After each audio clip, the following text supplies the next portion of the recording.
Здравствуйте, это новости Северо-Кавказского федерального округа, в студии Мария Мистоева, и коротко о главном.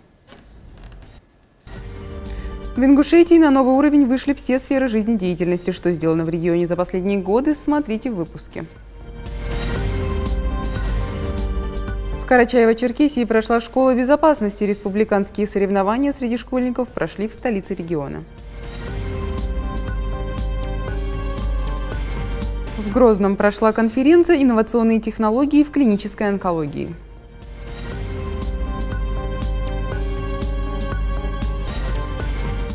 Знакомство с Ингушским краем. В республике завершился Всероссийский форум «Блогинг-2018».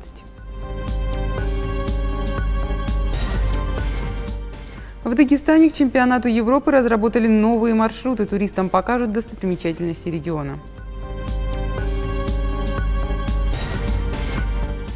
В Ставрополе прошел краевой фестиваль «Школьная весна Ставрополья».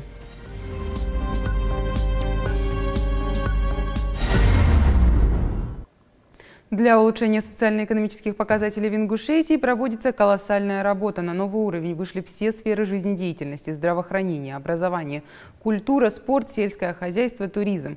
Построены сотни объектов, ведется работа по снижению безработицы и улучшению качества жизни. О созидательном курсе во благо народа расскажет Рина Цычоева.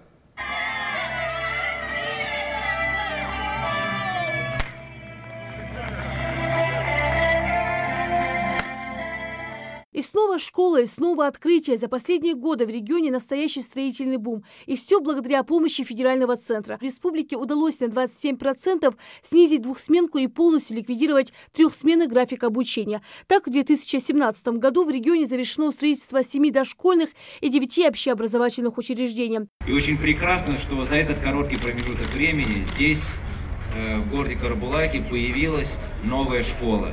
Она создаст хорошие условия для учителей, которые смогут действительно вам дать те знания, которые помогут вам быть достойными гражданами своей республики, помогут быть вам достойными гражданами нашей великой России. Но самое главное, дают вам возможность, чтобы ваши мамы и папы вами гордились, чтобы вы действительно оправдали их надежды, чаяния.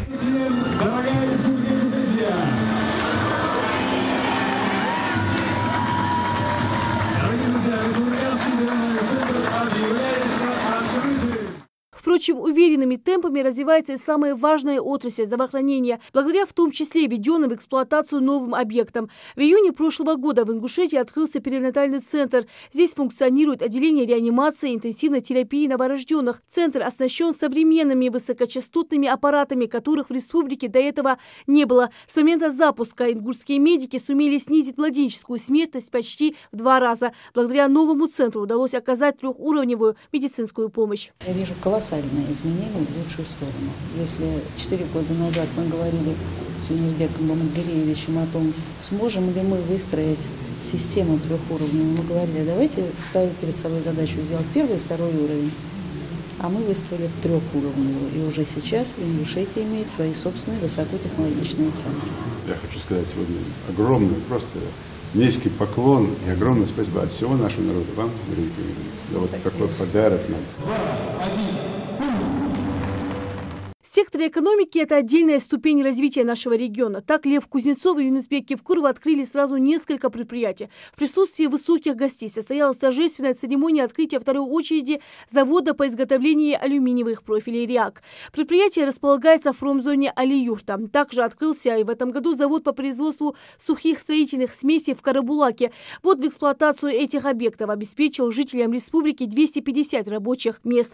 Говоря об агропромышленном комплексе, в регионе функционирует один из лучших оптово-распределительных центров в стране. Благодаря созданным условиям самой современной производственной техники завод может сохранить 32 тысячи тонн фруктов, а к концу 2019 года возможности намного увеличатся. Словом, реальный сектор экономики в регионе на лучшем уровне. Я прекрасно отдаю себе отчет, насколько потребовалось сил, и стараний, и финансовых средств, и воли, и непосредственно инвестора, и непосредственно руководство республики и всех тех, кто трудился своими руками, создавал это чудо.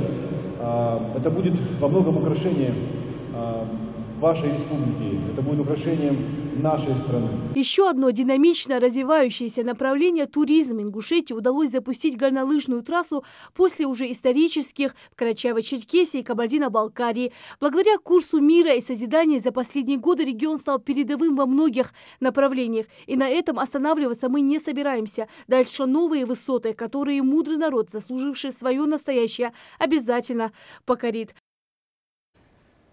Парк культуры и отдыха «Зеленый остров» в Карачаево-Черкесии на один день стал местом проведения школы безопасности. Именно так называются республиканские соревнования среди школьников, цель которых – научить ребят правилам личной и общественной безопасности, привить навыки поведения в экстремальных ситуациях. Школа безопасности – это прежде всего череда непростых конкурсов и испытаний. Сначала полоса препятствий. Школьники проходили по подвесному бревну, с помощью каната перепрыгивали через условные ямы, пытались не запутаться в паутине из веревок. Юношеского задора хватало не только, чтобы с легкостью пройти все испытания, но и одновременно завести себе новых друзей. Мы приехали в первый раз, мы новички этого соревнования. Все было супер. Мы познакомились с ребятами. Узнали много чего. Все было очень хорошо. Мы нашли себе новых друзей. Второй конкурс – комбинированная пожарная эстафета. Школьники надевали пожарный костюм, брали огнетушитель и пытались сбивать открытое пламя. Учились правильно разворачивать пожарный рукав, а затем струей воды точно попасть в мишень.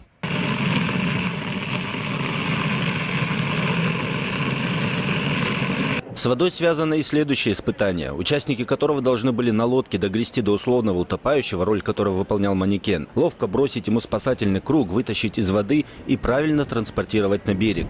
Выйти сухими из воды получилось не у всех, но и в этом участники нашли свои плюсы. Все мокрые, это очень закаляет дух, нам все понравилось.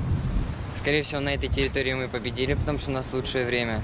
Школа безопасности проводится в Карачаево-Черкесии уже 8-й раз. И с каждым годом растет и число участников, и желание ребят проявить себя. Это, конечно, радует организаторов, тем более, что навыки, приобретенные здесь школьниками, лишними в их жизни точно не будут. Эти соревнования проводятся с целью воспитания у обучающихся сознательного отношения к личной безопасности, к общественной безопасности. Это и пропаганда здорового образа жизни, это воспитание у них чувства патриотизма. Они учатся оказывать помощь как себе, так и другим при экстремальных ситуациях. Победу в соревнованиях одержала команда Зеленчукского района, которой вручили переходящий кубок. Кроме того, все участники школы безопасности получили грамоты и памятные подарки. Эрнест Чуков, Ислам Джукаев и Радомир Князев, Архыз, 24. В Грозном состоялась конференция «Инновационные технологии в клинической онкологии». Для участия в ней в Чеченскую республику съехались ведущие онкологи страны. В Грозно прибыли из самых разных регионов страны, но говорят на одном языке – языке медицины. Порядка 20 ведущих онкологов страны, каждый из них специалист в отдельной конкретной области лечения рака. Но объединяет их одно – поиск инновационных методов в борьбе с опухолью, которая превратилась в настоящую чуму 21 века. В Грозно они приехали, чтобы поделиться своими открытиями. Эта конференция стала и своеобразным поводом подвести итоги работы республиканского онкодиспансера за 4 года. И здесь есть чем гордиться. На сегодняшний день в онкологическом диспансере оказываются уже все виды онкологической помощи. Речь идет не только о химиотерапии, которая расширилась. У нас сейчас функционирует 2 отделения, и одновременно лежит более 100 пациентов, которые получают химиотерапию. Мы наладили оказание помощи в плане лучевой терапии. В 2014 году не выполняли ни одной операции. Даже иногда на биопсии приходилось отправлять на выезд. Сейчас в год количество операций исчисляется тысячами. А еще в онкодиспансере оказывается лучевая терапия, налажена работа хирургических отделений, эндоскопии, действует дневной стационар химиотерапии, а также единственная в Чечне гистологическая лаборатория, которая оснащена по последнему слову техники. А ведь буквально 4 года назад о таком прорыве можно было только мечтать. Успехи республиканского онкодиспансера отмечают и руководители сразу 2 крупнейших онкоцентров страны. Сегодня мы наблюдаем феномен такой мощной динамики развития этого учреждения медицинского в Чечне. Я был здесь, когда мы ходили с Эльханом Абдулаевичем Сулеймановым. Он мне показывал пустые коридоры нового корпуса и делился своими планами, впечатлениями на будущее. Я, честно говоря, не во все верилось, скептически к кое-каким вещам относился, но мы видим сегодня, это уже свершившийся факт. Центр работает на достаточно хорошем, твердом, современном уровне. Всего этого невозможно было бы добиться, если бы внимание онкослужбе региона не оказывал сам глава Чеченской Республики. Рамзан Кадыров не раз отмечал важность оказания качественной медицинской помощи онкологическим больным и сделал для ее становления немало. Региональным общественным фондом имени первого президента, героя России Ахмата Хаджи Кадырова, было закуплено высокотехнологичное современное оборудование. Была проделана и колоссальная кадровая работа. Десятки молодых специалистов диспансера прошли обучение в ведущих клиниках России. Очень здорово развивается диспансер с новыми методиками, с хорошим подходом, с международными протоколами. Много еще, конечно, нам предстоит сделать, но и сделано много. А сделано самое главное, наверное. Воспитываются кадры. И кадры, часть ребят воспитывалась у нас. И мы очень гордимся, что они нас не подводят, а набирают как раз сейчас силу, как хирурги, как онкологи, как химиотерапевты, как кардиологи, поэтому это очень приятная такая вот тенденция. Но впереди у чеченских онкологов еще больше планов. Так готовится к открытию первое в Чечне детское отделение химиотерапии. Больше никаких выездов за пределы республики. Сейчас здесь ведутся ремонтные работы. Будущее отделение смотрели и московские специалисты в области детской онкологии. Получать химиотерапию одновременно здесь могут порядка 6 детей. А в будущем планируется строительство целого корпуса детской онкологии.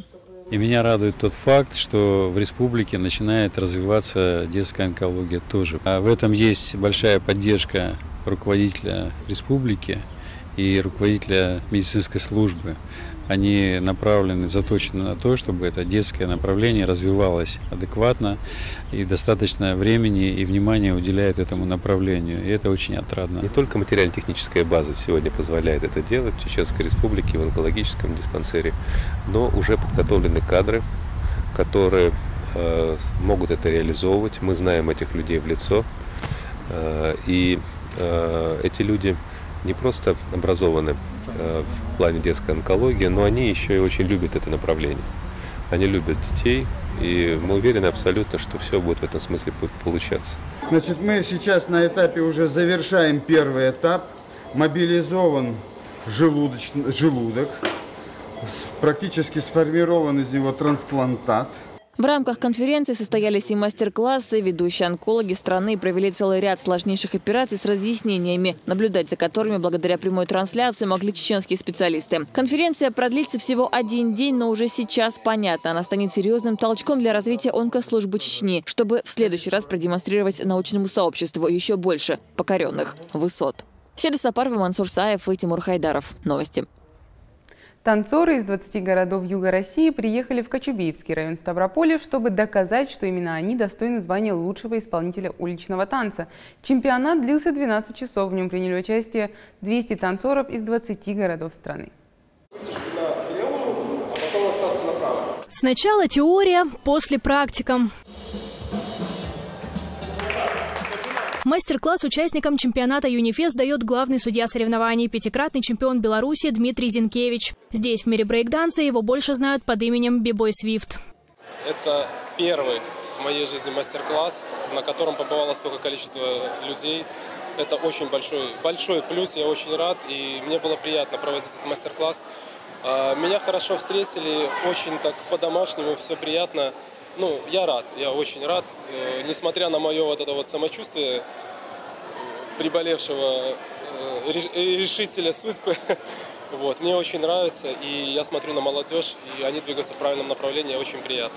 Здесь все двигаются в одном направлении – уличного танца. На чемпионат по брейкингу в село Кочубеевское приехали почти 200 танцоров из 20 городов Юга России. На сегодняшний момент по регистрации зарегистрировалось 20 городов. То есть это Сочи, это Краснодар, это Невиномыск, Ставрополь, Михайловск, Пятигорск, Черкесск, Нальчик, Ростов. То, что именно они лучшие представители уличного танца, участники доказывали в индивидуальных и командных баттлах. В ритме танца они находились 12 часов. Именно столько длился чемпионат. Каждый год сюда приезжаю, привожу учеников, друзей, семью. И масштабы только растут на самом деле. И многие люди, которые сюда первый раз приезжают, просто удивляются, то, что такое маленькое село, как бы непонятно, где там Невинномысск, а под ним еще и Кочубеевская. И тут такого уровня как бы фестиваль. Вот, это шок для всех. И это круто. Чемпионат по брейкингу «Юнифест» в селе Кочубеевском впервые провели в 2012 году. Тогда он был районным, теперь формат расширили до межрегионального. И останавливаться, говорят организаторы, они не планируют. Анастасия Зубрицкая, Анна Башмакова и Александр Кошелев. Ставропольское телевидение. Самые известные блогеры России на этой неделе на пару дней поменяли в настройках геолокацию и полностью погрузились в ингушскую атмосферу. И на равнине побывали, и горной частью республики восхитились. За все это время блогеров сопровождала наша съемочная группа. Самые интересные моменты в сюжете Индиры Манкиевой. Хэштег «Блогинг 2018», геолокация Республика Ингушетия, самолет, трап, здравствуйте, мы прилетели.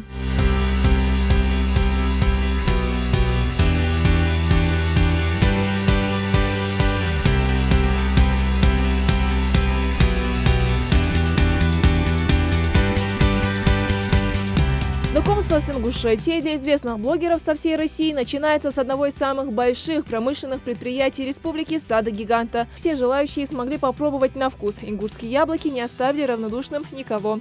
Вкусные очень. Какой блогер может приехать в незнакомую ему республику и не поделиться своими впечатлениями с подписчиками? Многие прямо на месте в прямом эфире показывают и рассказывают обо всем, что видят. Это как ферма, сад по производству яблок.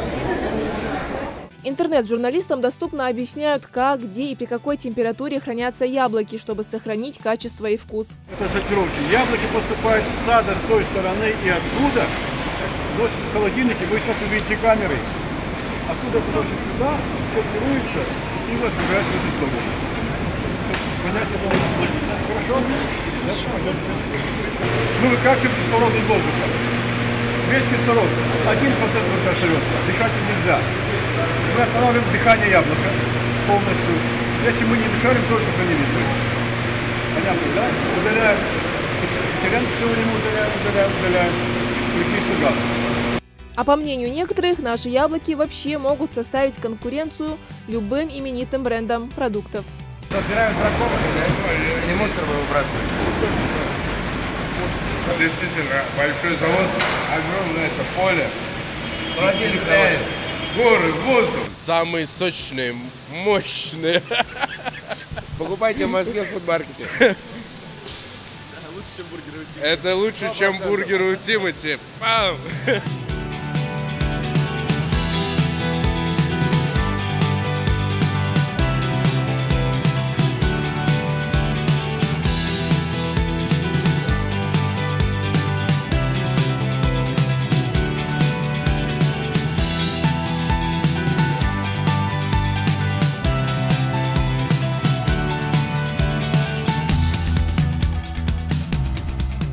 Следующая остановка блогеров – Нестеровские пруды. Здесь их знакомят с рыбным хозяйством. Андрей Нефедов с женой приехал из холодного дождливого Питера. Первое, что он заметил по приезду – это трава, которую, как признается молодой человек, не видел аж целый год.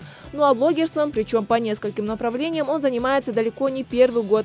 В блогинге он принимает участие в рамках своего проекта, посвященного путешествиям. Красиво. Мне очень понравился вот тот канал, в котором мне сказали, что форель. То ли не листится, то ли что с ней там происходит. В общем, красиво уложено камешками, красота. Руководитель предприятия, прогуливаясь, охотно рассказывает гостям о своем хозяйстве, отвечает на интересующие блогера вопросы. А интерес, кстати, рыбное хозяйство вызвало у журналистов большой. Беломор, Толстолобик и так далее, это, ну, так она, небольшой способ. То есть в чем вообще интрига этого объекта? Интрига? Да. Ну, то есть, значит, мы на этом объекте будем высаживать, уже будем свой посадочный материал, малька будем свой добывать. Вот для нас покупать, завозить из нее в республику не надо будет малька. Также ребятам удалось попасть и в так называемую святую святых, где разводят рыб. Увидеть их, к сожалению, им не удалось, так как у рыб были другие процедуры. А так блогеры уверены, что при развитии должным образом данного предприятия можно добиться поставки рыбы во все регионы страны. Ну, во-первых, я реально впечатлена очень сильно. Очень приятно видеть такой масштаб, такую чистоту. такую прям вот, ну, что касается яблочного, да, вот фабрики, там все механизировано, очень аккуратно, очень здорово. Мы попробовали по яблочку, обалдели, прям медовые, правда, сорта.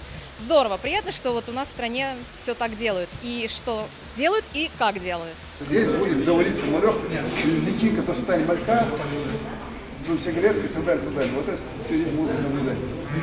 Там, я думаю, как я вам сказал, в этом году до Нового года мы вот проблему поставки в республику посадочного материала, потому что малька, мы решаем. Блогерам предоставилась возможность порыбачить и лично убедиться в том, что рыбы на всех хватит. Первого улова долго ждать не пришлось. Запусти воду и опять вытащи. Что с ним сделать нужно? Так, не, сейчас. Водолазы вышли уже. Правда, первую добычу все же решили вернуть обратно в среду обитания. Я боюсь его, он такой большой. Считается, что ты обманываешь на наживку, когда ты ловишь. Поэтому если животное какое-то, если его ловить, то уже нужно в честном бою. Руками. Нужно. И луками, или еще чем-то. Поэтому, это так, я думаю, что это так.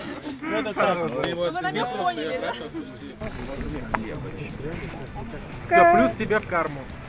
После, для кого-то удачной, а для кого-то не очень рыбалки, гости подкрепились на свежем воздухе, чтобы далее с новыми силами отправиться в город Солнца Магаз, покорить башню Согласия.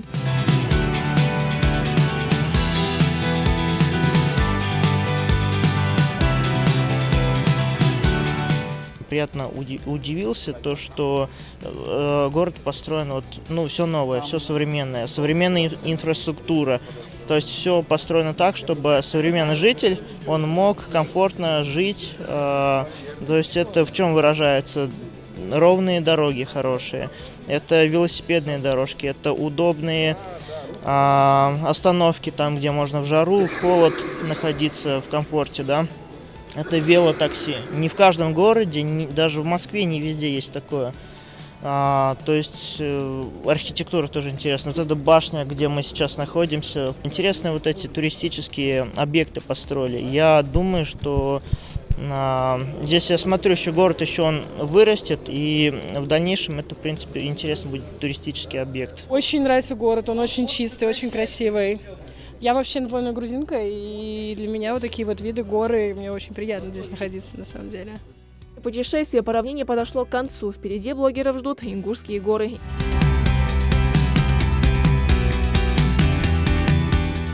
Я не боюсь. Второй день форума прошел в горах. Там участникам показали и рассказали о всех культурных памятниках древней истории ингушей. Стереотип о том, что утро добрым не бывает, сегодня разбит участниками Блогинг 2018. Как только взошло солнце, все они отправляются знакомиться с ингушскими горами, а в помощь канатная дорога в Арымхи. Если сравнивать с Москвой, здесь очень чисто и природа другая. Вот. Ощущение, типа, как будто какой-то бабушки в деревню приехал. Очень красивый вид, вот, особенно вот на Столовую гору. Вот, и реально с той высоты видно, что она вот, ну, больше вот похожа вот именно на Столовую. Там понравился вот разлом есть вот в скалах, да, и там такой огромный камень лежит, такой, ну, классный. Виды классные, пофоткали, поснимали. Вы знаете, я второй раз в Ингушетии, но первый раз в горах. Впечатления просто незабываемые. Даже вот сегодня мы утром проснулись. Вчера приехали, было темно, а сегодня, соответственно, утро, рассвет и горы, высота.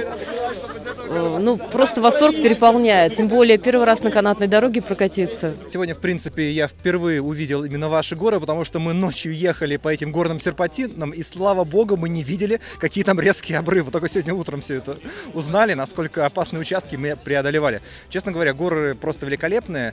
Я летом еще ни разу не был в горах. Я там был в Домбае зимой на горнолыжном курорте, тоже снимал, тоже делал репортаж. Но сейчас я впервые вижу горы именно летом. Замечательно просто. Места просто чудесные. Ну а дальше блогеров ждет увлекательная экскурсия по Джейравскому району. Путь лежит к башенному комплексу Эгикал. Одно из самых отдаленных сельских поселений Гули с чуть ли не с наименьшим количеством жителей. Село является достопримечательностью района. Кажется, что даже воздух пропитан прошлым, признаются блогеры, и никак не хотят уезжать. Виды, которые открываются из окон машин, просто завораживают наших гостей. Многие из них ни разу не видели Кавказские горы так близко. Уже по дороге блогеры думают над тем, какие планы и в каком ракурсе снять, чтобы как можно лучше передать своим интернет-зрителям ту красоту, которую они видят сами. Просто можно сверху, грубо говоря, мы там все внизу стоим, можно сверху прям красиво кажется. А в какой-то момент, уже не сдержавшись, нарушая план, делегация даже останавливается, чтобы подышать этим воздухом и окунуться в древнюю историю Ингушетии. Ну и, конечно же, как без фотосессии. О, это прям вот ради этого можно было приехать в Ингушетию. Спасибо большое, обязательно. Пусть остановится время именно здесь и сейчас. А вот, наконец, и башни. Времени мало, а успеть нужно много. Сделать подсъемки, записать стендап, да и главное, просто насладиться невероятными строениями прошлых веков. Зоя Богданова ведет блог о здравоохранении и, конечно, как без путешествий. Посетив башенные комплексы, она уже знает, о чем будет писать и рассказывать подписчикам. Девушка всерьез задумалась о том, чтобы в процесс современного строительства внедрить методы наших дедов. Они совершенно неожиданные, они интересные, правда, очень много интересного, особенно про молоко, про то, что, оказывается, для того, чтобы найти место, нужно было налить молоко и ждать, что оно не впитается, про то, что, оказывается, несмотря на то, что они из разных пород их взвешивали, и по весу они все одинаковые, и очень меня удивило, что строили с учетом ветров, местности, дождей, и поэтому они простояли столько лет. Вот это, конечно, удивительно. Мне кажется, что современные строители могли бы использовать эти секреты, и современные здания стояли бы намного дольше. Вот такой совет. Храм Тхаба-Ирды – следующая остановка. Интересная находка именно для тех, кто увлекается историей. Блогерам рассказали, что это за сооружение. Юрия Еремина вряд ли назовешь гостем. Он уехал из республики 8-летним мальчишкой и спустя десятки лет снова возвращается сюда для того, чтобы окунуться в детство. Я когда маме позвонил, сказал, что нас пригласил глава Ингушетии на форум в Ингушетию, сказал, обязательно заеду в Троицкую. Она сказала, обязательно пришли мне фотографии нашей улицы, памятников в центре Троицкой. Буду ждать. И даже, тот момент, когда я это рассказывал, она даже расплакалась и бросила трубку. Потом уже перезвонил, говорю, она очень сильно любит это место, и вся ее жизнь здесь прошла. Пресс-тур «Блогинг-2018» подошел к концу. Участники делятся впечатлениями от увиденного с главой региона. Сегодня мы для себя открыли другую Ингушетию, которую раньше никогда не видели. Мы действительно считали, что Ингушетия представляет из себя не то, что мы увидели, а такой немножечко отсталый регион, в котором, скажем так, традиции и обычаи, которые есть, они несовместимы с европейской культурой, которая нам свойственна, как европейцам. Но сегодня мы приехали и увидели, что для европейца открыты двери Ингушетии, и мы очень рады понимать, что страна внутри страны Российская Федерация стерта границы. Я гражданин Украины, и Марк Еремин, он тоже гражданин Украины. Несмотря на это, мы живем в России и ведем бизнес в России, и ведем YouTube-канал в России. То есть у нас наша компания, она развивается в 7 странах на сегодняшний день, и мы имеем международное влияние на свою аудиторию. С большим удовольствием хочу констатировать, что в своем блоге мы с огромным удовольствием расскажем об Ингушетии и о вашем гостеприимстве. Идея проведения в республике форума «Блогинг-2018» изначально принадлежит Юнузбеку Евкурову. Как подчеркнул руководитель субъекта, сегодня социальные сети имеют большое влияние на политику всего мира. О туристическом потенциале и достоянии стран, субъектов или городов люди узнают именно через всемирную паутину. А по мнению главы, у нас как раз-таки есть что показать и чем гордиться. Когда мы показываем Ингушетию, свою республику, в том виде, который она есть, без всяких там показушных вещей. Вы, которые находитесь в регионах Российской Федерации, опять же понимаете, что Ингушетия это такой же регион, как все регионы, со своими проблемами, плюсы, минусы. Вы больше сами, во-первых, понимаете, какая у нас огромная страна, какая культура, традиции, обычаи, которые совершенно не противоречат федеральному законодательству. Ну и плюс через вас люди не только страны, но и во всем мире будут узнавать нашу страну все больше, лучше и ярче. А блогеры со своей стороны признали, что багаж воспоминаний у них просто переполнен. Каждый из них в обязательном порядке намерен вернуться вновь. Ну и как же без подарков? Известный дизайнер-модельер Иван Лашманов преподнес всем участникам форума и главе региона презенты, изготовленные на его фирме. Так как вы у нас патриот, это одна из самых таких интересных коллекций моих, да? А кто у нас не патриот? Да, то есть Ага. президентский чехол. Отлично. Это наше производство. То есть мы осваиваем и стараемся быть конкурентоспособными в Европе. И, конечно же, фотосессия. Сегодня блогеры уезжают, забрав с собой частичку нашей культуры и истории, но, как говорится, обещали вернуться. Гости и участники чемпионата Европы смогут не только принять участие в соревнованиях, но и лучше познакомиться с Дагестаном. Для них в столице республики разработали новые маршруты. Туристам покажут достопримечательности региона и даже проведут мастер-классы. Первая точка на пути исследования маршрута – аллея «Город мастеров». Здесь расположены подворья районов Дагестана, каждая из которых рассказывает о старинных традициях, исторических особенностях и самобытности многонационального народа. В дни соревнований лучшие мастера республики не только представят свои изделия, но и проведут мастер-классы для всех желающих. Откроет туристам свои двери и Центр народных и художественных промыслов. Здесь представлены лучшие работы дагестанских умельцев, национальная одежда народов республики, элементы культуры, предметы быта и обихода. А с историей Дагестана гостей познакомит интерактивный парк «Россия. Моя история». Экспозиция, посвященная родному краю, выгодно отличает его от других подобных музеев. В нашем парке целых 5 музеев, 4 федеральных зала, которые нам расскажут об истории России, начиная с древнейших времен до буквально наших дней, до 2016 года. И один зал региональный, который называется «Мой Дагестан». Зал «Мой Дагестан» – это изюминка нашего парка, потому что не каждый региональный парк, а их в стране 16, может похвастаться таким залом. В нем вы познакомитесь с историей Дагестана. Еще одно сооружение, которое покоряет своими масштабами – Джума-мечеть, самая большая на Северном Кавказе. Построена она по образцу одного из красивейших храмов в мире – Голубой мечети Стамбула. В стенах нашей мечети могут молиться до 20 тысяч верующих одновременно.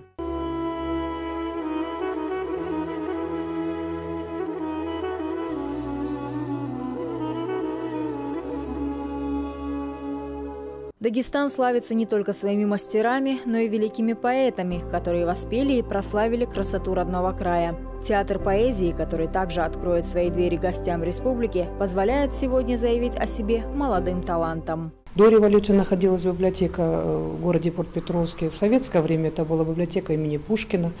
Затем здесь размещался музей аулы Дагестана. На сегодняшний день, видите, очень красивое здание. Это сегодня театр поэзии. В те далекие годы тоже в Дагестан приезжали передовые люди, они воспевали Дагестан. Хотя Пушкин, конечно, не был в Дагестане, но он был на территории Северного Кавказа. Он был в Владикавказе, путешествовал по военной грузинской дороге. Его очаровала дикая красота Северного Кавказа. И Расул Гамзатов – это человек, который нас, благодаря Расулу Гамзатову, что стоит его 4 тома «Мой Дагестан», «Журавли» и многие другие его произведения.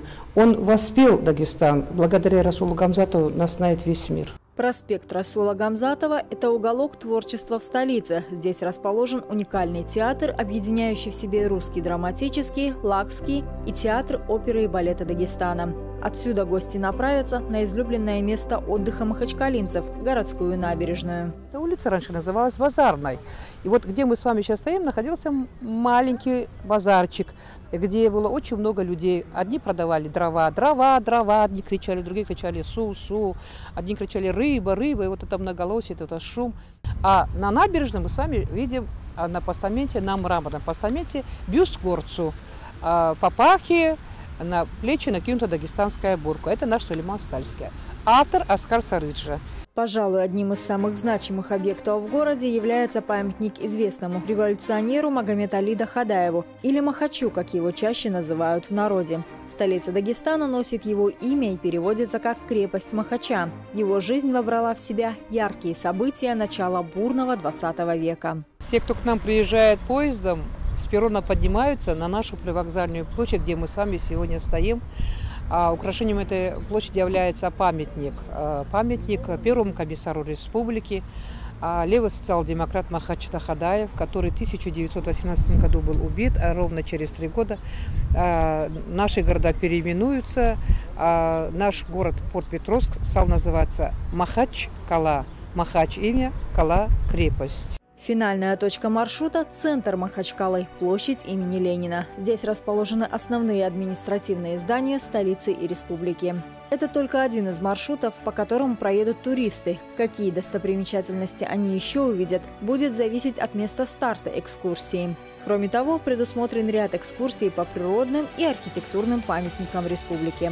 Лиана Парчуева, Махарбек Амариев. Время новостей. В Ставрополе прошел Всероссийский молодежный форум «Андер-Арт». Его участниками стали более 500 ставропольских активистов. Работали около 10 площадок по интересам. В рамках форума прошли дискуссии о выгодном сотрудничестве между властью города, СМИ, бизнесом и молодежью.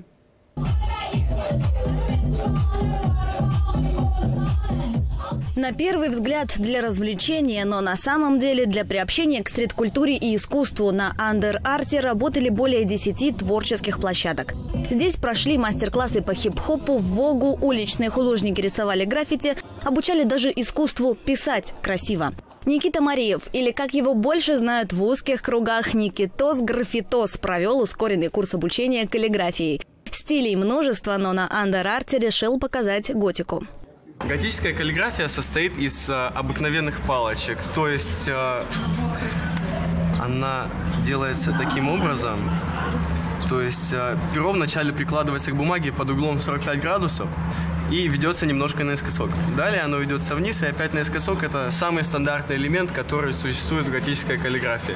Кстати, любителей стрит-арта в последнее время становится все больше, и уличное художественное искусство при желании можно превратить в городское украшение. Вот так выглядит логотип нашей телекомпании в стиле готической каллиграфии. По-моему, все прекрасно понятно и выглядит очень даже красиво. А по соседству мастер-класс проводят воркаутеры и профессионалы паркура. Николай Епишев занимается уличным спортом уже 10 лет. Говорит, что это стиль жизни, и испытать себя в паркуре стоит хотя бы раз. Мы, как представители уличных культур, хотим, чтобы продвигались какие-то наши проекты, площадки строились, больше нас понимали, чем мы занимаемся. Кстати, первые шаги вперед к представителям молодежных субкультур уже стартовали. Так, в Ставропольском дворце культуры и спорта приступили к созданию молодежного пространства «Лофт». Вот так сейчас выглядят первые макеты будущего помещения. Здесь и сцена, мультимедийная стена, зал для хореографии, офисные помещения. В общем, все, чтобы активная молодежь могла воплощать в жизнь свои идеи. Пространство «Лофт» будет обустроено благодаря краевой программе поддержки местных инициатив. Об этом мы не только говорили в рамках форума «Андер-Арт» на встрече ставропольских активистов с представителями власти, СМИ и бизнеса. Интересовали молодых людей вопросы коммуникации с прессой, решили создать несколько молодежных ТВ-программ. Обсудили, каким образом может быть налажено сотрудничество между органами власти и активистами и чем полезно такое сотрудничество. Вот в таких ребятишек очень хочется вкладывать душу, потому что очень хочется потом когда-то, когда я уже начну писать мемуары, жить спокойно, потому что понимать, что город, управление городом и страной, и краем в надежных руках. А поэтому сегодня это, в общем-то, инвестиции в будущее страны, края, города. Здесь же площадки, посвященные киберспорту, где стреляют виртуально, а вот и вполне реальные автоматы. Военно-спортивный клуб «Удар» проводит мастер-класс по сборке оружия. Это наша молодежь. Она учится бегать, она учится прыгать, учится быстро реагировать в сложных ситуациях, в том числе и с опасностью для твоей жизни.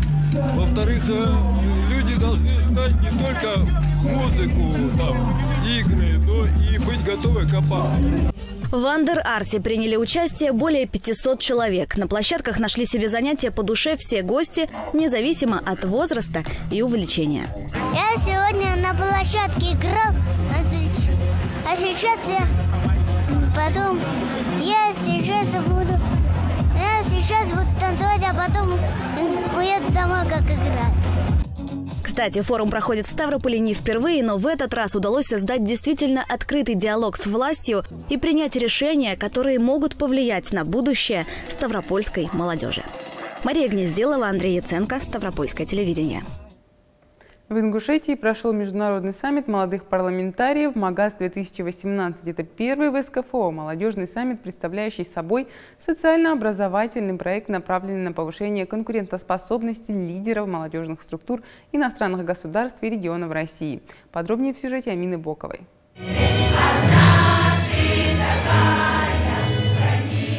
Под звуки российского гимна начинает свою работу первый в стране международный саммит молодых парламентариев. Участники из 13 стран мира. Они говорят на разных языках, их отличает цвет кожи и религиозные убеждения. Но в одном они едины. Молодые и амбициозные, с огромным желанием пригодиться родной стране. От инициативы каждого из вас и вашей ответственности и гражданской позиции во многом зависит формирование правовой культуры, укрепление дружбы и взаимопонимания народов государств, участников Содружества. Поддержание интеграционных процессов, происходящих в наших странах. Уверен, что саммит подарит всем его участникам интересное и полезное общение, даст возможность обрести новых друзей и единомышленников. Желаю вам всем успешной работы, новых идей и конструктивных решений. Делегации из Македонии, Франции, Сальвадора, Монако и Испании. Каждый из них в своей стране занимается продвижением идей и реализацией проектов, многие из которых уже успешно работают. Пожалуй, больше всех на саммите ждали участников из Сирийской республики. Из-за сложного военного положения ребята до последнего не были уверены в том, что приедут. Сначала хочу поблагодарить вас за гостеприимство. Это данный саммит был возможностью рассказать о нашей ситуации в Сирии, в состоянии народа. И мы очень благодарны, хотел поблагодарить вас, Россию, за показанную поддержку. К Ингушетии у ребят особое братское отношение. Они безмерно благодарны России, которая не осталась в стороне в их беде. Наша республика много раз оказывала сирийскому народу гуманитарную помощь в виде продуктов первой необходимости.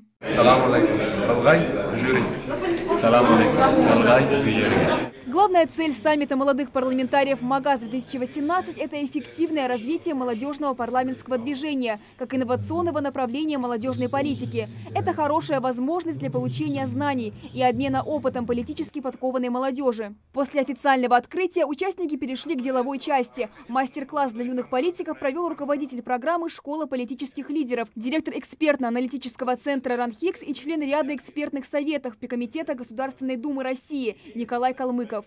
Вот эти решения, да, если вы их предлагаете, они должны быть построены по принципу SMART.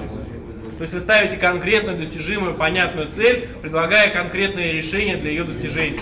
Развитие Ингушетии на ближайшие 20 лет. Тема авторского тренинга. В течение 2 часов участники саммита должны представить свои инициативы, которые могут благоприятно повлиять на развитие республики, будь то изменения в законодательстве или издание конкретного указа или поручения. Участникам саммита предлагают разделиться на команды, а если точнее, на министерства и ведомства, и за 5 минут разработать свои проекты и инициативы, которые не хотели бы предложить главе Ингушетии Юнусбеку Евкурову. Как и в реальной жизни, автор тренинга сам назначает всех министров, а они, в свою очередь, набирают себе аппарат. Так, друзья, у вас министр будет... Вот.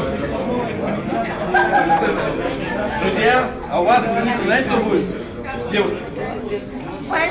За столь короткое время незнакомым людям необходимо скоординироваться и корректно сформулировать свои предложения в единую программу. Задача, на первый взгляд, непростая, но в этом и суть тренинга – раскрепостить его участников для открытого и свободного обсуждения своих вопросов и презентации авторских проектов и идей широкой аудитории. Артем Цунаев представляет молодежный парламент города Волгоград. Ну а сегодня он в роли министра экономического развития Ингушетии. Тем не менее, молодой человек не растерялся и быстро подготовил ряд инициатив. Тем более, что в родном городе он как раз занимается развитием экономического сектора. У нас была очень хорошая команда. Мы работаем все в сфере экономики, и у нас есть свои наработки. Хотелось бы повысить уровень жизни в республике, а это невозможно сделать без инвестиций в регион. Соответственно, мы хотели сделать тарифное регулирование, чтобы в обмен на инвестиции мы делали скидки на энергоносители, льготы на налоги по имуществу движимому, недвижимому и прочее. Увлекательная игра, задача которой – моделирование деловых процессов по взаимодействию политических, государственных, общественных и бизнес-структур, называется проектоинтеграция. Является лишь частью большого авторского тренинга Николая Калмыкова, который называется «Интенсивный курс подготовки от школы политических лидеров», направленный в первую очередь на разработку и продвижение проектов в общественно-политической сфере. Я вижу действительно горячих, интересных ребят, которым рекомендую в первую очередь читать. Много работать с литературой, много работать с документами, с одной стороны. С другой стороны, мы все-таки еще занимаемся большим общественным проектом по системе наставничества, который сначала поддержал премьер-министр, и недавно, вы, наверное, слышали, поддержал президент Российской Федерации. И действительно, каждый человек, имеющий свою инициативу, свой проработанный проект, может найти себе сейчас наставника, который бесплатно будет его консультировать по его проектам. Мы этим тоже занимаемся. На этом тренинге программа саммита не завершается. Далее для молодых парламентариев проводит тренинг Кирилл Харитонов, заместитель председателя молодежного парламента при Государственной Думе Российской Федерации. Я буду поднимать вопросы межпарламентского взаимодействия на молодежном уровне. Это проекты патриотической направленности. Каждый день горжусь Россией. Международные проекты «Тест по истории Великой Отечественной войны», «Тест по истории Отечества». Я знаю, что Республика Ингушетия ежегодно, 2 раза в год всегда принимает участие в этом федеральном, уже международном проекте, в котором принимают участие более 500 тысяч человек по всему миру на каждом мероприятии. Это проект «Молодежная команда страны», которая готовит молодежь к выборным кампаниям муниципального уровня, региональных законодательных собраний. Программа форума основана на опыте ведущих политических технологов и консультантов России, а также на анализе самых эффективных карьерных стратегий и успешных крупных проектов в российской политике. В целом для молодежи нашего региона это уникальная, очень удобная, самая лучшая площадка для обмена знаний, опытов, взглядов, да и в целом многих других направлений. Что он даст, какие будут полезные моменты, то есть цели и задачи в целом, и что будет на выходе, будет видно в конце, в принципе, по факту, если говорить. И, соответственно, отсюда мы будем уже понимать, насколько необходимо проводить подобные политические мероприятия у нас в регионе среди нашей молодежи с приглашением молодежи других регионов. На сегодняшний день деловая часть саммита завершена. Впереди очередная экскурсия по городу Солнца-Магаз. Мэр города рассказал об истории ингушского народа и, конечно же, о самой столице республики. 1075 лет исполнилось этому городу. Почему? Потому что когда-то здесь находился город Магаз, столица древнего государства Алания. То есть именно на этой территории. И как вы все, наверное, из истории знаете, он был татаро-монголами разрушен. 24 года назад здесь было просто чистое поле. Не было даже ни одного столба, ни одного дерева, ни одного кустарника. То есть вся эта территория была предназначена под посев. Вообще шикарно. Я, честно говоря, вообще в шоке от вот этого велотакси. Первый раз в жизни вижу, и ощущения, конечно, просто грандиозные. Далее парламентарии отправились на мемориал памяти и славы. Экскурсия начинается с барельефа вхождения Ингушетии в состав России и мемориальной доски «Клятвенное обещание», где выгравирован текст присяги представителей ингушского народа на верность российскому государству. 9 кавалеров золотого георгиевского оружия и 4 кавалера георгиевского креста 4 степени. Следующий экспонат – паровоз серии Л-2046 и вагон-теплушка. Точные копии тех, в которых когда-то депортировали ингушей. Исторические события, которые пережил ингушский народ, сильно впечатлили Ахмеда Дарара из Африки. Молодой человек изучает международные отношения в Российской академии государственной службы и народного хозяйства. Ахмед давно мечтал посетить Северный Кавказ. И Ингушетия – первая республика, которую он увидел. Тут очень красиво. С первого момента, как я оказался в городе Магаз, мне очень сильно все понравилось. Особенно центр города. Меня сильно удивили остановки. Это вообще целая библиотека, где можно сидеть и ждать автобус. Такими остановками может похвастаться далеко не каждая страна. А вот Дарко Тодоровский представляет Республику Македония, город Дельчево. Сейчас он учится в одном из московских вузов. Ну а в родном городе Дарко занимается вопросами, связанными с развитием горного спорта, а именно альпинизма. Я первый раз в Ингушетии, мне сразу понравилось. Даже с борта самолета, когда смотрел на горы, вообще я, как человек, который любит горы, для меня это было очень здорово. Я про Ингушетию слышал и знал, потому что в Москве у меня есть знакомые, которые там из Ингушетии. А в первую очередь про Ингушетию на Балканах мы знаем через ваш президент Евкуров, который был у нас на Балканах. На Косово, когда была там ситуация война на Kosovo, тогда была русская миротворческая миссия на Kosovo, которую возглавлял ваш президент Евкуров. Там надо было, чтобы зашли контингент НАТО. Но русские под водством Евкурова зашли из Боснии и Герцеговины, опередили их и заняли военный аэропорт Слатина, который очень важное стратегическое местоположение имеет на Kosovo. И так всех на Балканах, особенно в Сербии, там, Черногории, часть Македонии считают Евкуров как герой. На следующий день гости саммита побывали и в горной части Ингушетии, в Джиракском районе. Башенный комплекс Игикал, пожалуй, одна из самых популярных достопримечательностей Таргимской котловины. Именно его сторожевые башни первыми привлекли к себе внимание молодых парламентариев. Экскурсия еще не началась, но гости стараются запечатлить каждый миг пребывания здесь. А вот Гасан Османов решил не только удивить своих подписчиков в соцсетях оригинальной фотографией, но и продемонстрировать коллегам хорошую спортивную подготовку. Молодой человек представляет молодежный парламент Республики Дагестан, где активно занимается разработкой инициатив и проектов для поддержки людей с ограниченными возможностями здоровья. Социализация, интеграция инвалидов. Мой проект Агидас поддержал Дмитрий Анатольевич Медведев, и я его развиваю на территории СКФО. И для меня обмен опытом именно в сфере молодых парламентариев очень важен. Поэтому говорю спасибо саммиту за такую возможность показать себя и увидеть других ребят. Тем временем экскурсоводы подробно объясняют ребятам, что такое склеповые могильники, каким образом хоронили людей, но и самое простое, как отличить жилые башни от боевых и полубоевых. Много открытий сегодня сделали для себя даже те, кто знает толк в кавказской культуре. Я вообще себя в горах чувствую очень комфортно, учитывая, наверное, то, что я все-таки кавказская девушка, родилась здесь, поэтому на Кавказе. Поэтому чувствую себя очень легко, расслабленно, и мне кажется, каждый человек, который находится в горах, он подпитывается какой-то определенной энергетикой. Единственное такое пожелание на будущее этому форуму, чтобы он был чуть-чуть больше, чем 3 дня, потому что не хватает, правда, настолько много красивых мест, достопримечательностей, хочется все посмотреть. Среди гостей много и тех, кто в Ингушетии впервые, но уже впечатлены красотой горных пейзажей. Редчайшие памятники старины, уникальные жилые и сторожевые башни на фоне неповторимых природных ландшафтов не оставили равнодушным и заместителя председателя молодежного парламента при Государственной Думе России Кирилла Харитонова, который уже решил для себя, что обязательно вернется в Ингушетию, но уже с семьей и друзьями. Не только первый раз в Ингушетии, а вообще первый раз в Северокавказском округе. И Ингушетия, она произвела на меня огромное впечатление, особенно сегодняшний день, когда мы присутствуем в горной ее части, это древние башни, и очень приятно, когда маленький, сильный, гордый народ чтит свои традиции, то есть проводит здесь экскурсии, знакомит нас, жителей Центральной России, с традициями, с культурой, с бытом этого народа. Я на самом деле в восторге, мне очень понравилось, и хотел отметить, что здесь очень чистый воздух, которого, наверное, в другой России нигде не почувствуешь.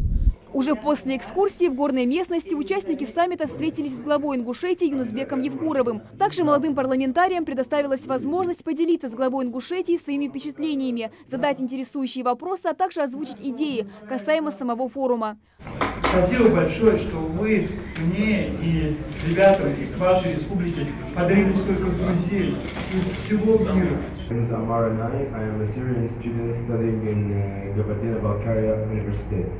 Меня зовут Амир Айналь, я студент, я учусь в Кабардино, Болгарии, сам я из Сирии, я изучаю экономику. I would like to take this opportunity to express my gratitude to you and to all the people that have put their efforts to make this summit of youth a success. Хотелось бы поприветствовать и поблагодарить вас лично и всех, кто организовал такое великолепное мероприятие. Юнусбек Евкуров со своей стороны отметил, что саммит молодых парламентариев прошел успешно. Все было прекрасно. И надеюсь, что принимающая сторона делает все, чтобы вы в хорошем смысле слова запомнили и республику, и Кавказ, и, конечно, чтобы голодные отсюда не видели. Надеюсь, да? Спасибо. Подводя итоги 3-дневного молодежного форума, парламентарии отметили, что хотели бы, чтобы такие встречи стали традиционными. Герой нашего следующего сюжета Николай Бардачев из станицы Сторожевая Карачаево-Черкесии руководствуется в жизни именно девизом «Если в мире чего-то не хватает, это надо изобрести». Любой кусок металла в его руках оживает и становится деталью какого-то полезного устройства.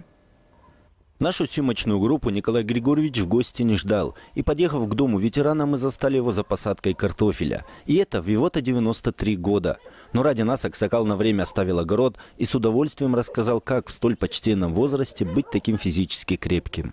Молодые сейчас не хотят ничего делать, а старые хочет все, а самого не получается. Но все равно он ковыряется. Вот тут технику, свою сельхозтехнику складывают тоже, это еще интересно.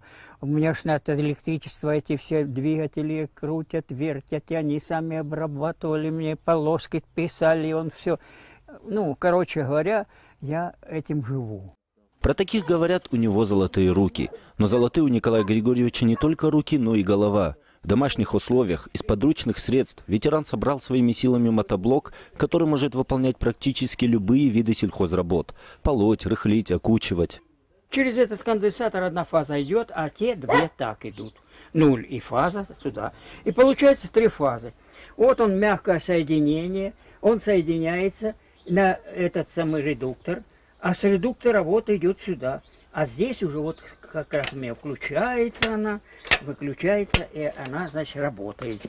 А еще наш ветеран – знаток истории. Несколько комнат своего дома Николай Григорьевич превратил в настоящий музей. С присущей ему дотошностью, педантичностью он собрал и хранит домашнюю утварь, инструменты и фотографии конца 19 и начала 20 века. Здесь вот отец, а это гвардии, это царя они охраняли, так вот они тут вот это все. Он-то у барона был этим денщиком, отец, вот так. Ну, а здесь вот сама землянка, как кошевая жизнь была во время НЭПа, вот он, 30-х годов фотография. Ну, здесь вот тоже фотография есть, вот вся семья, которая была там на месте. И вот тут маленький я, Шпендрик. Дом Николая Григорьевича редко пустует. Часто к нему в гости наведываются местные школьники. Для них он кладезь удивительных историй и живой пример трудолюбия и любви к своей родине. Эрнест Чуков, Олег Малхожев и Радомир Князев, Архыз, 24. Школьники Ставропольского края приняли участие в фестивале «Школьная весна Ставрополя», своеобразный младший брат знаменитой студенческой весны. Илья Захаров побывал в зрительном зале и заглянул за кулисы конкурса.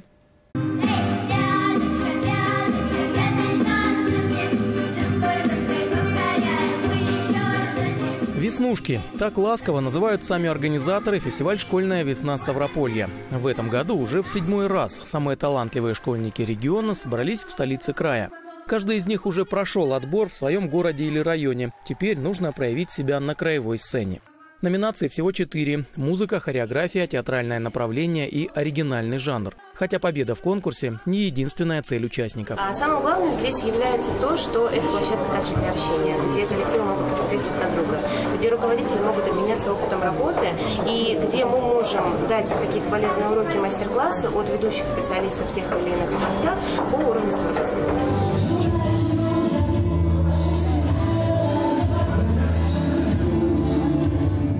Фестиваль «Школьная весна» задумывался как младший брат весны студенческой, пожалуй, самого популярного форума талантливой молодежи России.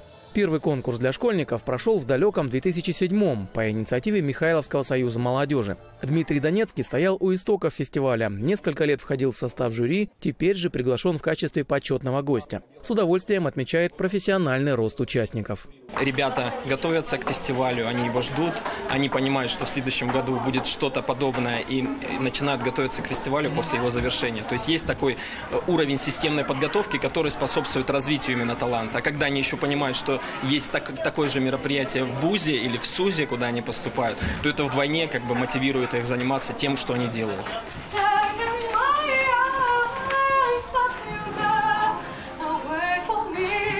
Для десятиклассницы Ангелины из Георгиевска это далеко не первый конкурс. Были уже и городские, и краевые, и даже кастинг на реалити «Голос». Но каждый выход на сцену все равно неизменно сопровождается волнением. Как с ним справиться? Секрет прост.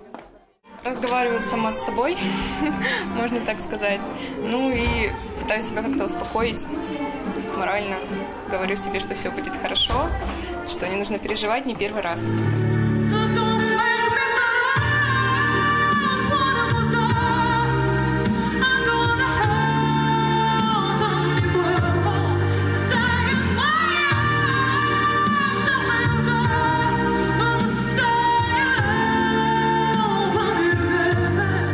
Аналогов Ставропольской школьной весне в других регионах нет. И сегодня Российский союз молодежи рассматривает возможность проведения такого фестиваля в масштабах страны. В Ингушетии в сельском поселении Сурхахи открыли Дом культуры. Теперь дети смогут развивать свои таланты в стенах этого учреждения. Здесь есть возможность учиться танцам, вокалу, декоративно-прикладному искусству. С возведением этого социального объекта и налаживанием творческой составляющей удалось решить и проблему хранения книжного фонда. Подробнее в сюжете.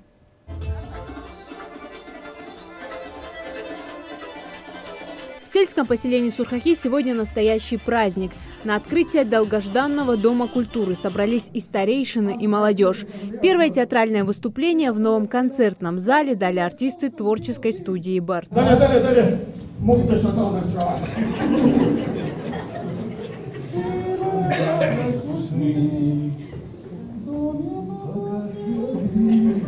Отличное настроение в зрительском зале поддержал глава республики. Юнусбек Евкуров поделился с местными жителями хорошими новостями. Этот Дом культуры не последний социальный объект, который откроют в 2018-м в Сурхахи. На подходе школа и детский сад.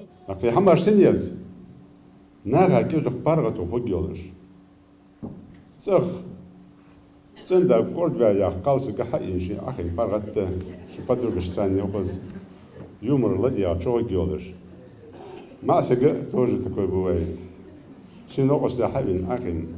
Вот кино халдес, дети отдались программа. И программа не выполнена. Кино оборудование халдес. Кино халдес. Хотя бы для детей мультики. В субботу, в воскресенье, чтобы сюда могли пойти. С большим новосельем в первую очередь детей поздравляют и старейшины села. Теперь свои таланты в стенах этого центра будут развивать дети со всего поселения. ليرم بي حرمتي دال توف إمالول بي دال برصع بول بي دال رياصل حكمشت قاستا حمولو يبو حبيتا تغييرم بيا. Строительство ДК стало возможным благодаря федерально-целевой программе «Культура России», которая рассчитана на 2012-2018 годы. По этой же программе в регионе уже возведено 5 объектов. Я хочу показать вам, значит, технику выполнения, значит, вот этой работы. Эта работа называется квиллинг. На кружок декоративно-прикладного искусства педагоги приглашают детей, увлекающихся бисероплетением, бумажными аппликациями или лепкой из пластилина. Творчество готовы развивать во всех направлениях. Молодые художники посвящают первые картины родному селу. В селении был Дом культуры, и я училась сама, дома самоучкой была. И я рада, что сейчас открылся Дом культуры. Но, к сожалению, я не смогу сейчас ходить сюда из-за экзаменов. Но я рада, что будущее поколение будет сюда ходить и заниматься. В распоряжении будущих воспитанников нового центра еще 2 зала для занятий вокалом и хореографией, где ребят будут обучать не только лезгинки, но и танцам народов мира.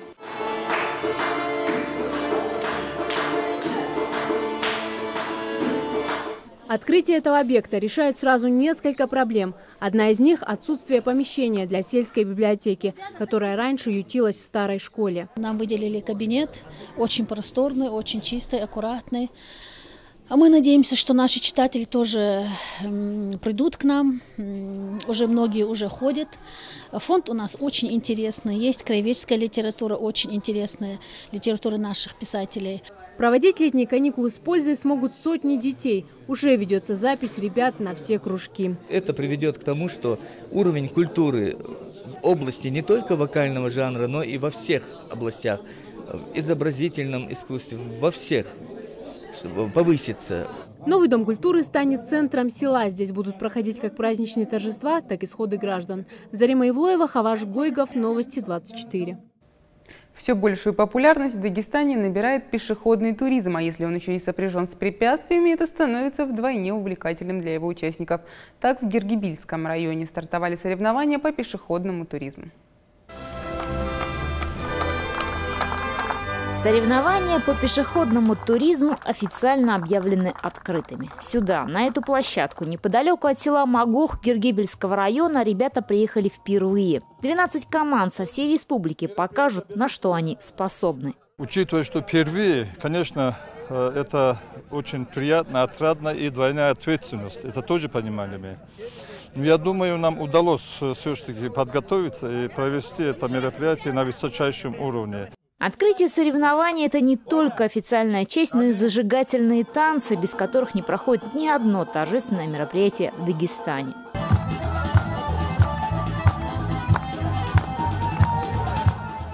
Три дня участники соревнований проведут в экстремальных условиях. Будут жить в палатках, готовить еду на костре и проходить испытания. Все они поделены на две группы. В первой участвуют сильнейшие, во второй – новички. Эти соревнования делятся на несколько этапов. Первый технический этап – это спринт. В течение дня они должны преодолевать различные технические этапы на скорость. Второй день, завтра у них будет проходить тур-полоса. Это классика. Будут где-то 10-12 технических этапов. Команды делятся на класс А и класс Б. Команда одного из дагестанских колледжей готовится к старту. В соревнованиях такого уровня ребята участвуют впервые, но все равно надеются на победу. Мы сейчас готовимся на этап. У нас сейчас будет спринт, там, если не ошибаюсь, из 6 этапов состоит. Маятник, кочки, ну там уже видно будет, из каких этапов все состоит. На данный момент готовится, само собой, первое место наше. И вот он старт. Участникам необходимо пройти 7 километров наисложнейшего пути без остановки. Спустя 50 минут команда, преодолев самые разные препятствия, приходит к финишу. Изначально у нас спуск был с перещелкиванием. Мы спустились, я шел последний, замыкающий, всех цеплял, всех шел. Все преодолели без единого штрафа, все хорошо прошли. Но самые трудные состязания у ребят еще впереди. Каждая команда в течение 3 дней должна будет пройти 9 этапов соревнований, по результатам которых и определят победителей и призеров. Патимат Бурзилова, Махрабек Амариев, Время новостей, Гергебельский район. В Ставрополе прошел фестиваль городской среды «Процессор». Его участники сравнили Ставрополь с необитаемым островом, а жителей города назвали робинзонами. Подробнее в сюжете. Зачем? Потому что нам некомфортно в городе, наверное. Мы хотим сделать... Тебе во всем городе некомфортно в зелени. Некомфортно в каких-то местах. Они стараются взять в осаду Ставропольскую крепость, но только мозговым штурмом. В рамках фестиваля городской среды «Процессор» участники покопались в исторических справочниках и поняли, пик развития Ставрополя приходился как раз на то время, пока здесь была дорога на Кавказ. Сейчас сквозь город не проходит ни одна большая промышленная дорожная артерия, поэтому молодежь готова взять развитие Ставрополя под свой контроль. Теоретический курс урбанистики провел специалист из Сколково. Сейчас город превратился в такой остров, железная дорога не дошла, поэтому по большому счету он такой немножко, ставропольские робинзоны, скажем так. То есть у вас какая-то своя жизнь, свой мир, все уютненько, но из-за этого вы теряете амбициозных, творчески успешных, людей, которые хотят большего. Передаю опыт, навыки для того, чтобы в Ставрополе возникло такое сообщество профессиональных горожан, чтобы городские активисты научились делать совместные проекты. На фестивале обсудили необходимость появления в городе общественных мест, детских и спортивных площадок, озеленения дворов и не только. А 20-летняя Дарья Гревцева на фестивале почерпнула и знания для личностного роста. Дарья создает этнические украшения и теперь знает, как привлечь к своему творчеству не только покупателей, но и единомышленников. Здесь говорят, любое успешное начинание станет реальностью, если работать в команде. Мы, творческие люди, не умеем продавать свои услуги, не умеем грамотно зарабатывать на том, что нам нравится делать, потому что нас много, мы профессионалы. Деятельность, в принципе, нужна обществу и городу. И чтобы это сделать так, чтобы люди увидели, что вот есть такие специалисты, они делают то-то, то-то, такие услуги. И чтобы эти услуги продавать и существовать, и заниматься дальше, развиваться, вкладывать эти деньги в творчество и в развитие города и пространства себя, в общем. Фестиваль «Процессор» проходил в Ставрополе 3 дня. В лекциях и семинарах приняли участие по меньшей мере 150 молодых амбициозных людей, которые стремятся изменить жизнь в городе к лучшему. Хочется перемен в обществе, хочется собственного развития, поскольку именно перемены в обществе можно добиться только после собственного развития. Здесь определенно присутствует какой-то новый вектор знаний, которые, в принципе, могут конкретно повлиять на общество. Кстати, все разговоры на фестивале будут подкреплены действиями. Результаты мозговых штурмов жители краевой столицы увидят в ближайшее время, как только закончится очередной ставропольский сезон дождей. Стены стадиона «Динамо» украсят новые граффити, а возле молодежного пространства «Старт» появится зона в стиле лофт. У нас, с одной стороны, получается, что мы реально улучшаем городскую среду, то есть мы что-то делаем в городе, с другой стороны, мы сформируем сообщества, которые в итоге пойдут и будут делать это вместе с нами. И таким образом наш луч, который преображает эту планету, еще больше расширится. Несмотря на то, что форум «Процессор» завершился, продолжает свою работу одноименный центр прикладной урбанистики. Активных и инициативных жителей города для общения и реальных дел ждут каждый вторник в 18:30 в бизнес-акселераторе «Ставбит» на пересечении Карла Маркса и Голенева. Мария Гнезделова, Сергей Трегубов, Ставропольское телевидение. В столице Карачаево-Черкесии стартовал 6-й всероссийский отборочный турнир памяти заслуженного тренера России Михаила Чукова. В зале спорткомплекса «Юбилейный» в течение 2 дней порядка 300 юношей возрастной категории до 16 лет боролись за звание лучших в 10 весовых категориях. Первыми на старт вышли 14 автомобилей стандартной заводской комплектации. Эта дисциплина всегда самая скоростная и динамичная. От экипажа требуется идеальная слаженность и высокое мастерство маневрирования, особенно на высоких скоростях. Первый относительно сложный участок для машин в категории стандарт. И мы видим, что не все с легкостью его проходят, некоторые заносят.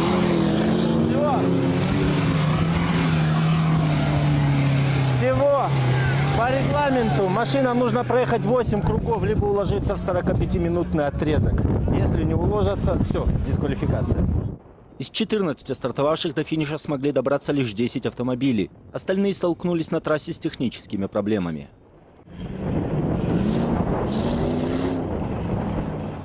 А победу одержали спортсмены из Карачаева-Черкесии, пилот Расул Быддаев и штурман Мурат Байрамуков на Ниве.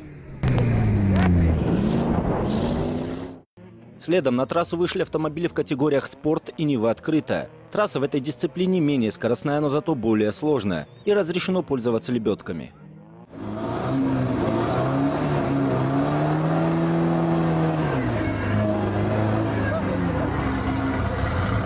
Ну и какая же трасса без водных преград? Мы сейчас посмотрим, как эти мощные машины справляются с этим, казалось бы, непростым испытанием.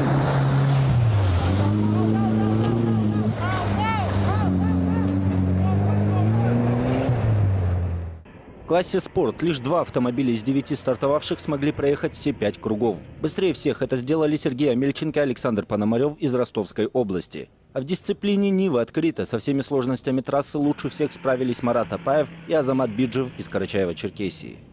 Как прошло? Ну, алхамдулилля, все хорошо. Представь своего штурмана, как вы сработались? Ну вот мы этот год вместе начали ездить. Это всем известный Биджев Азамат, чемпион СКФО 2015 года. Вот теперь мы вместе ездим. 2 такие могущественные силы стали. Соперники хорошие были? Да, соперники достойные все. Проблем не было, да, с машиной, ничего? Ну, на последнем кругу мы уже сбавили, потому что что-то у нас уже там начало греметь, цеплять. Мы просто доехали потихонечку. Следом настал черед автомобилей в категориях «Туризм» и «Экстрим». Как и на предыдущих стартах, пилотам и особенно штурманам пришлось много поработать. Машины застревали в грязи, тонули в воде и даже переворачивались. Для тех, кто думает, что это просто, взгляните, просто перевернулась машина. В категории «Экстрим» единственным, кто сумел преодолеть все 5 кругов этой сложнейшей трассы, стал экипаж автомобиля «Дикий», пилот Анзор Айбазов и штурман Расул Хубиев. Они и заняли заслуженное 1-е место. В прошлом году эту трассу мы не смогли покорить, до финиша не доехали, но в этом году, благодаря Всевышнему, я думаю, удалось.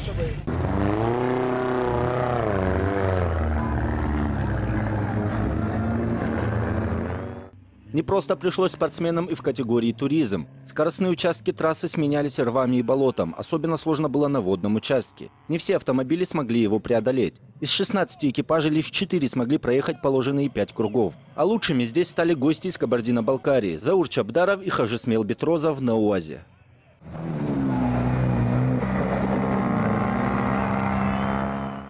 Все победители и призеры гонок получили медали, кубки и подарки от спонсоров. А еще среди них был разыгран главный приз в 100 000 рублей. Самыми удачливыми оказались Сергей Амельченко и Александр Пономарев, победители в категории «Спорт».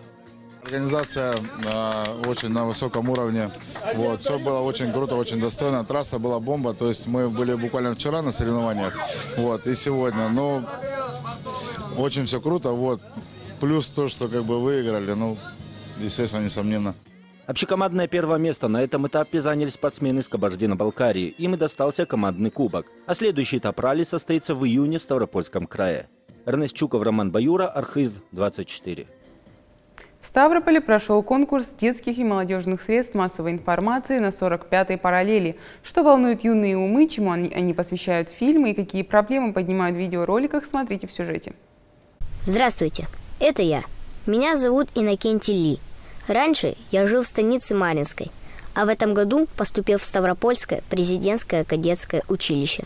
Большинство участников конкурса детских и молодежных СМИ на 45-й параллели в качестве темы выбирали то, что им ближе всего. Кадеты рассказывали об училище, что, к слову, принесло им победу. Ученики делились новостями своих школ, многие искали вдохновение в истории малой Родины и ее героях. На суд жюри принимались работы в 6 номинациях. Это лучшая газета, публикация, сюжет, ролик, фильм и фоторепортаж. Оценивали профессионалы, люди, для которых хобби этих детей давно стало главным делом жизни. В номинации «Лучший фильм» одной из тех, кому пришлось не только выставлять оценки, но и рассказывать ребятам о приемах съемки, композиции плана, раскрытии темы, стала заместитель главного редактора телекомпании «Свое ТВ» Светлана Лач.